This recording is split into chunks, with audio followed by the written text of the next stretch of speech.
এই লেঠেল, শোন এদিকে। তোর সাথে দরকারি কথা আছে আমার। হ্যাঁ মোড়ল মশাই, বলুন কি বলবেন। আমি ঠিক করেছি চাষিদের থেকে ফসলের ভাগ এবার আরো বেশি নেব। এই ফসলের অর্ধেক নিয়ে নিয়ে আমার ঠিক পোষাচ্ছে না। আমার আরো টাকা দরকার, আর আরো জমি দরকার। এবার পাশের গ্রামে 100 বিঘার মতো জমি কিনবো ভেবেছি। তাহলে সে টাকা জমাতে হবে তো নাকি? সে তো ঠিক আছে মোড়ল মশাই, কিন্তু বিষয়টা হলো, গত বছর যখন আপনি ফসলের ভাগ অর্ধেক নেওয়া শুরু করলেন, তখনই তো বেশিরভাগ মানুষ দিতে চাইছিল না। আপনার ভয়ে পরে গিয়ে রাজি হয়েছে। শুনেছি অর্ধেক ভাগ দিতে গিয়ে অনেকে লোকসানের মুখে পড়ে এবার জমি চাষ করেনি, অন্যদের দিয়েছে। এই বছর যদি আবারও বাড়ান, গ্রামের লোকজন কি সেটা মেনে নেবে? আর সবাই মিলে যদি আপনার বিপক্ষে যায়, তখন তো আপনি আমিও বিপদে পড়ে যাব।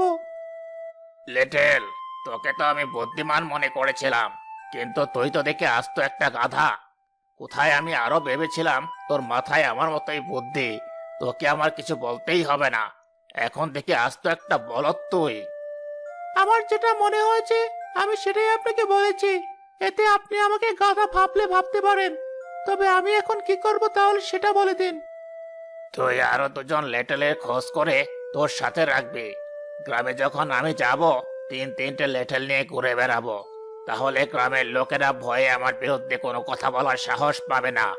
আমি যা বলবো তাই হবে। কিন্তু এভাবে অন্যায় অত্যাচার করে তুমি আর কতদিন চলবে?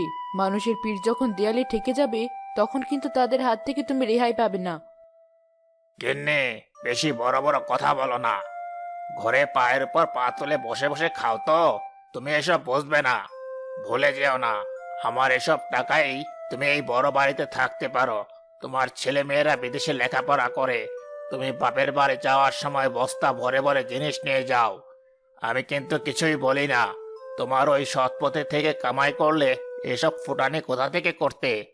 যাও না, যাও, কি এক পয়সা কামাই করে নিয়ে এসো। দেখি কত পারো তুমি। মানুষেরটা আত্মসাৎ করা এসবের কোনো দরকার নেই আমার। তুমি আমাকে সুস্থ সুন্দর জীবন দাও, চাই না আমার এসব। তোমার এই বড় বাড়ি, এত জিনিস, নরম বিছানা, এত কিছু থাকার পরও রাতে আমার ঘুম হয় না দুশ্চিন্তায়। মনে হয় এই বুঝি কিছু হলো। তাই বলছি, সময় থাকতে তুমি এসব বন্ধ করো। মানুষের সাথে মানুষের মতো আচরণ করো। অনেক কথা বলে ফেলেছ তুমি। আর এতক্ষণ আমি অনেক কথা শুনেছি, কিন্তু আরেকটি কথাও শুনবো না। এই গ্রামের কারো কোনোদিন সাহস হয়নি আমাকে কিছু বলার, আর কোনোদিন হবেও না।